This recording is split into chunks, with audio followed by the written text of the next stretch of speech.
কবিদের কবি সম্রাট ডক্টর আল্লামা ইকবাল তিনি বলেছিলেন, ও জামানা में मुअज़्ज़ज़ थे हम मुसलमान होकर और तुम ख्वारे हुए तारिके कुरआन होकर। মারহাবা বলেন।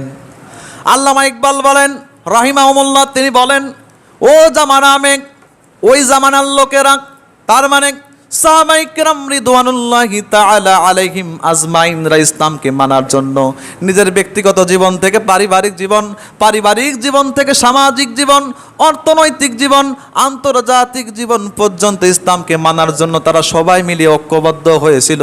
ঐক্যবদ্ধ হওয়ার কারণে তারা আল্লাহর জমিনে আল্লাহর রাজ কায়েম করতে পেরেছিল, ঠিক কি না? আজকে মুসলমানরা দলে দলে বিভক্ত হয়ে গেছে, এজন্য মুসলমানরা লাঞ্ছিতের সকল একেবারে সর্বোচ্চ শিখরে পৌঁছে গেছে। কথা বলেন ঠিক কিনা? এই ছিন্ন বিচ্ছিন্ন হওয়ার কারণে মুসলমানরা আজকে অপমানিত হচ্ছে, লাঞ্ছিত হচ্ছে, ঘৃণিত হচ্ছে।